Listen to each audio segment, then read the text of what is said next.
अब हम अनुरोध करते हैं हमारे समिति के अध्यक्ष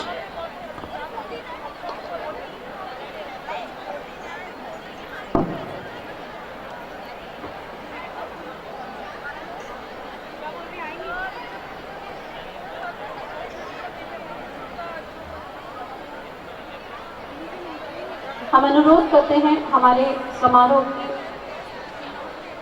विशिष्ट अतिथि सुश्री शीतल खांडल जी से कि वो हमारे बीच उपस्थित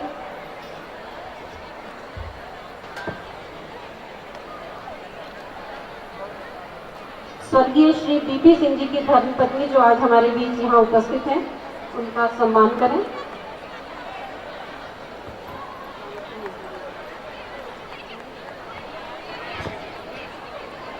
पूर्व प्राचार्य डॉक्टर जानकी मूर्झानी जी हमारे बीच उपस्थित हैं।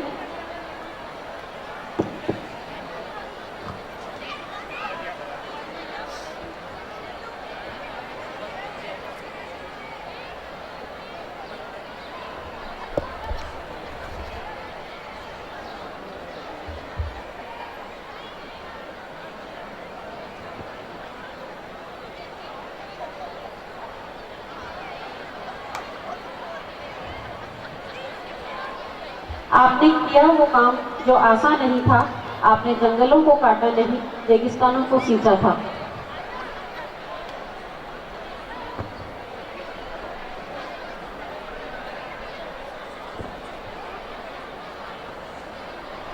अब मैं माननीय श्री पद्मश्री अशोक चतुर्वेदी से आग्रह करूंगी कि वे मंच पर आए और अपने आशीर्वचनों से हमें अनुग्रहित करें। आप हिंदी साहित्य के जाने माने साहित्यकार व कवि हैं। आप किसी पहचान के मोहताज नहीं हैं और हम जानना चाहते हैं, हम उनकी कविताओं को आनंद लेना चाहते हैं। इसके लिए हम आमंत्रित करते हैं माननीय श्री पद्मश्री अशोक चतुर्वेदी को। मैं कह रहा हूँ मैं इधर से ले लूँ। काका हाथरसी के बाद अगर हम हास्य रस में किसी की पहचान करते हैं तो वो आप हैं।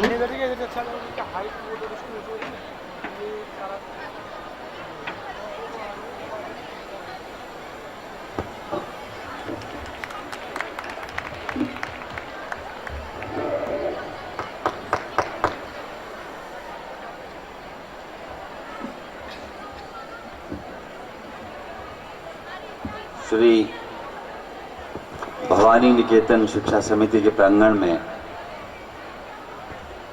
इतनी दिव्य शक्तियों को देख के मैं बड़ा आनंदित हो रहा हूं। इतने अच्छे अच्छे नृत्य देखे और तेजस्विनी बालिका बधू वाली शीतल खांडल गहना बनती है। वो आपके विद्यालय का सच्चा गहना है। उसके बारे में क्या कहना है? इतनी सुंदर, जब ये ऊपर आई तो सबने हाथ हिलाए। इसका मतलब सब इसको देख रहे हैं। कितने समय से आप गहना की चमक को देख रहे हैं। गहना इधर मुड़े तो और किरणें निकलती हैं, इधर घूमे तो और निकलती हैं। जितने नृत्य हो रहे थे वो मेरे पास बैठी बैठी थिरक रही थी। मन कर रहा था कि ये भी नृत्य करे। उसको मराठी नृत्य भी आते हैं, राजस्थानी आते हैं, और जिसको भवई लिख दिया आपने वो तो चरी है, भवई नहीं है नृत्य। बहरहाल मैं अपनी पूरी शुभकामनाएं देता हूं इस शिक्षा समिति को, जिसने इन विगत 25 वर्षों में जहां 30-35 छात्राओं के साथ शुरू किया था, आज 2000 से ज्यादा छात्राएं हैं। मैं इस मत का भरपूर समर्थक हूं कि एक बालिका अगर घर में पढ़ जाए तो वो पूरे परिवार को तार सकती है, उद्धार कर सकती है और पूरे समाज का उद्धार कर सकती है। एक शिक्षित बालिका पूरे गांव को बेहतर बना सकती है। यहाँ सम्मान्य खजान सिंह जी बैठे हुए हैं और भवानी निकेतन शिक्षा समिति के मानद सदस्य हैं, अध्यक्ष मंडल के मित्रगण हैं। आज हमने यहाँ पूर्व प्राचार्यों को सम्मानित किया, जो नहीं रहे उनकी अर्धांगिनी को सम्मानित किया। इस प्रकार एक परंपरा को सम्मानित किया जिन्होंने इस भव्य भवन को बनाने में, भव्य भवन दीवारों से नहीं बनता है। शिक्षा ऐसे अदृश्य सरस्वती के समान होती है, जैसे गंगा जमुना सरस्वती 3 नदियां हैं। सरस्वती दिखाई नहीं देती, गंगा और यमुना दिखाई देती हैं। तो ये जो शिक्षा की सरस्वती है, उसको यहां तक लाने में जिन्होंने भगीरथ प्रयत्न किए, मैं उन सबको प्रणाम करता हूं। यहाँ के शिक्षकों को, शिक्षिकाओं को और उन सबको जो परंपरा प्रदान की प्रक्रिया, एक मोड ऑफ नॉलेज ट्रांसफर बन के यहाँ कलाएं ला रहे हैं, संस्कृति ला रहे हैं और इस प्रांगण को विविध सांस्कृतिक मूल्यवत्ताओं से भर रहे हैं। ये पुराना स्थापत्य है, राजस्थान का गौरवशाली स्थापत्य। जो दीवारें हैं, बाहर इतना बड़ा द्वार आपने बनाया, ऐसा लगता है जैसे कि भवानी सिंह जी के महल के बाहर का द्वार। मैं आपको बधाई देता हूं इतने भव्य द्वार के लिए, जो आपका प्रवेश द्वार है। दरअसल द्वार अच्छा हो तो अंदर हर चीज अच्छी होती है, पूरा घरबार अच्छा होता है। लेकिन मैं ये मानता हूं कि घर बनता है यहां रहने वालों से, दरवाजों से ना दीवालों से। घर बनता है घर वालों से। अगर आपको मेरी बात पसंद आ रही हो तो एक वाह से काम नहीं चलेगा। तालियां सब मिलके बजाइए कि दरवाजों से ना दीवालों से घर बनता है घर वालों से।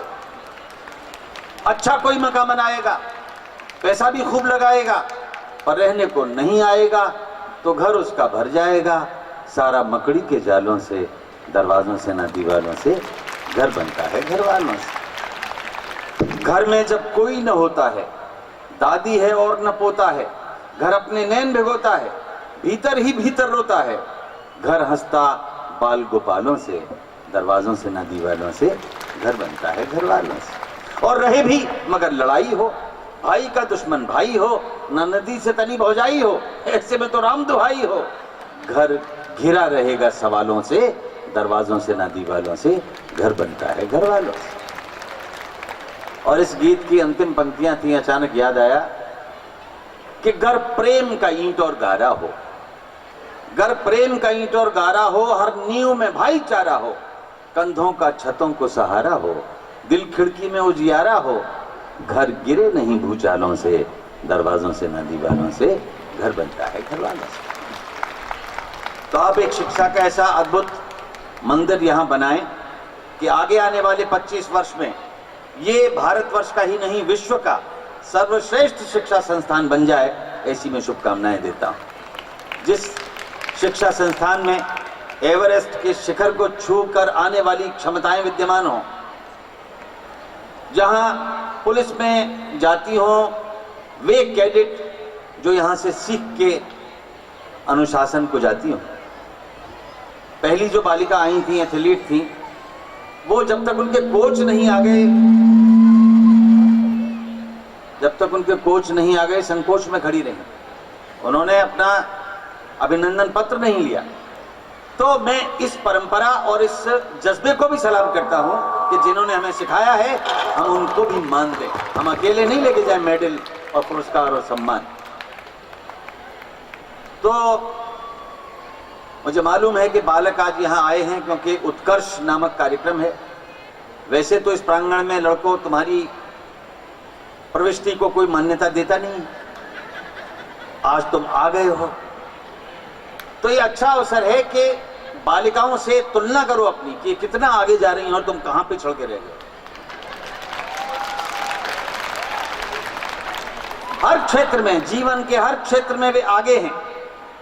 संस्कारों का पालन करती हैं, मर्यादाओं का पालन करती हैं, घर पर चलाती हैं, परिवार चलाती हैं, भविष्य के नागरिकों का निर्माण करती हैं। और तुम्हें भी सोचना होगा।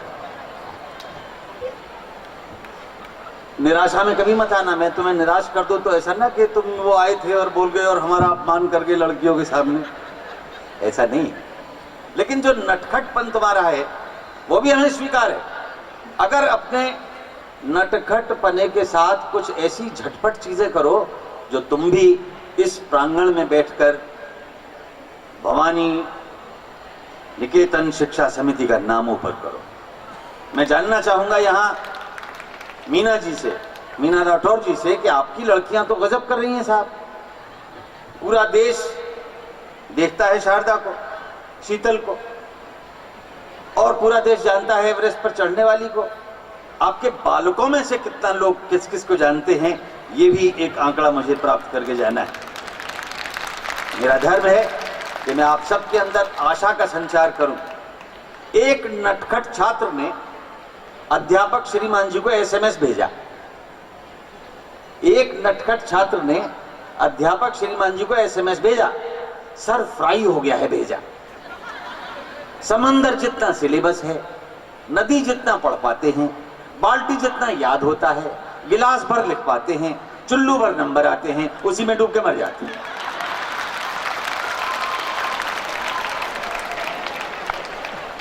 तो अध्यापक श्रीमान जी ने भी एसएमएस लिखा, मुझे तो तुम जैसा कोई चुल्लू में डूब के मरता नहीं दिखा। चुल्लू में डूबने के मुहावरे का मजाक बनाते हो, गिलास भर नंबर के लिए हमारे आगे रिड़ियाते हो, बाल्टी भर बेशर्मी को बचाते हो, नदी भर अपमान को पी जाते हो, और बाहर निकलते ही समंदर भर ठाके लगाते हो। तो उन्होंने भी एसएमएस कर दिया सेंड। फिर अध्यापक साथी से बोले, फ्रेंड ये चुल्लू वाला तो खैर हमें उल्लू बनाता है, लेकिन अफसोस उसका होता है जो अवसाद में आकर, निराशा में आकर, डिप्रेशन में आकर प्राण गंवाता है। माता पिता करते हैं जरूरत से ज्यादा उम्मीद, बच्चा हो जाता है व्यर्थ में शहीद। ऐसा तो हरगिज हरगिज हरगिज न हो। मेरे प्यारे नौजवान दोस्तों, मेरे समर्थन में तुम भी तो कुछ कहो। बच्चों, कभी निराश मत होना, आशा की डोरी मत छोड़ना अपने हाथों से। वो छूटी तो सब कुछ छूट जाता है। बालिकाएं कोमल होती हैं, लेकिन तुमसे ज्यादा कठोर हैं, तुमसे ज्यादा मजबूत है, कठोर नहीं है, मजबूत है। इनकी इच्छा शक्ति दृढ़ है, और ये जिस क्षेत्र में बढ़ना चाहती हैं, संकल्प पूर्वक आगे बढ़ती हैं। मैं कोई तुलनात्मक अध्ययन दोनों के बीच में नहीं कर रहा हूं, लेकिन शिक्षा के क्षेत्र में पूरे देश का ये आंकड़ा है कि लड़कियां पूरे देश में आगे हैं। मैं देख रहा हूं लड़के इस पे तालियां नहीं बजा रहे। तुम बजाओगे तालियां तभी तुम आगे बढ़ पाओगे। इनकी प्रगति से ईर्ष्या मत करो, लेकिन एक चीज मत होने देना अपने परिवार में। वो क्या है? तुम सब गाना सुनते होगे ना, हर किसी के लिए बनाया है किसी न किसी को, किसी न किसी के लिए। कोई कौन सी फिल्म है? वो राब्ता का गाना है। मुझे वो गाना सुनने में अच्छा लगता है, लेकिन मैं सवाल करता हूं उस बनाने वाले से कि तूने तो किसी न किसी के लिए, किसी न किसी को कहीं ना कहीं जरूर बनाया है, लेकिन लड़कियां कम क्यों पड़ जाती हैं? 1000 लड़कों पर सोनीपत हरियाणा में 675 लड़कियां हैं, बाकी 325 लड़के कहां जाएंगे भाई? लड़कियां नहीं मिलेंगी उनको। अपने घर परिवार में ऐसा मत होने दो। अगर तुम्हें हवा भी लगे कि हमारे घर में कोई भ्रूण हत्या बालिका को जानकर होने वाली है, मत होने देना बच्चों मेरे, मत होने देना। इन बालिकाओं को पूरी तरह धरती पर आने का अधिकार है, क्योंकि ईश्वर ने हर किसी के लिए किसी न किसी को बनाया। तो ये अभिशाप हमारे समाज से दूर होना चाहिए। बालिकाओं की शक्ति को देखकर बालक भी हमारे तेजस्वी हैं, ऊर्जस्वी हैं, कहीं कोई कमी नहीं है। अब मैं चूंकि पुरुष हूं इसलिए उनको डांट सकता हूं, लड़कियों को थोड़ी डांट सकता। लेकिन आप दोनों की संयुक्त शक्ति ही दोनों रचना है चराचर की, और ताकत है बराबर की। चाहे वो लड़की हो चाहे वो लड़का हो, वो काम करे, आगे बढ़े। और हम जैसे लोग, जिन प्राध्यापकों को, अध्यापकों को, आचार्यों को आपने सम्मानित किया, बुजुर्ग लोग अगली पंक्ति में बैठे हुए हैं। जालिम सिंह जी ने पूरा जीवन लगाया है इस शिक्षा समिति के लिए। कितने लोग सद्भाव रखते हैं। मेरे आने का कारण है शिवराज सिंह बना, जो मुझे यहाँ लेके आए, आपकी समिति के सदस्य हैं। अरशद हुसैन, वो मेरे मित्र हैं, लगे रहते हैं सांस्कृतिक क्षेत्र में। तो एक बार तालियां इन दोनों के लिए भी बजा दीजिए, जो आपकी शिक्षा समिति के लिए सद्भावना के साथ लगे रहते हैं। मीना राठौर जी, कितने दिन से फोनाचार हो रहा है, इस कार्यक्रम की भव्यता के लिए प्राणपण से लगी हुई हैं। ऐसी सुसंस्कृत और मेधावी प्राचार्य के लिए आप तालियां बजाइए, जिनके उद्यम से आप निरंतर उत्कर्ष को बढ़ रहे हैं। मैं आपको क्या दे सकता हूं? मैं आपको, बच्चे जब निराश हो जाते हैं तो मैं अपने आप को कैसा महसूस करता हूं, क्या महसूस करता हूं, एक छोटी सी कविता और सुना देता हूं, क्योंकि कविताओं का अवसर नहीं है। यह अवसर है आपकी क्षमताओं को देखने का, यह अवसर है आपके उत्कर्ष की ऊंचाइयों को देखने का। ये बच्ची जो अभी यहाँ कूद रही है छोटी सी, ये बच्ची बड़ी होकर यहाँ पर नृत्य करेगी, तब आपको आनंद आएगा। और आप सब बुजुर्गवार सफेद सफेद मूंछों वाले, आप सब भी देखने के लिए जीवित रहना इस बच्ची का नृत्य जब ये यहाँ पर नाचेगी। आपकी दीर्घायु की कामना करते हैं, क्योंकि आपने जो बीज लगाया है वो फलदार हो गया है। और हम क्या महसूस करते हैं, आप क्या महसूस करते हैं, आपकी ओर से मैं एक कविता बताता हूं कि गलत निर्णय लेने के बाद जब आत्महत्याएं कर लेते हैं युवा, लड़कियां दूसरे कारण से करती हैं, लड़के दूसरे कारण से आत्महत्याएं करते हैं, ये आत्महत्याओं का सिलसिला बंद होना चाहिए। ये हरगिज हरगिज हरगिज नहीं होना चाहिए। तो जो भी पथ से भटक गया है, जो भी रास्ता भूला है, ध्यान से सुनना, मैंने बड़े मन से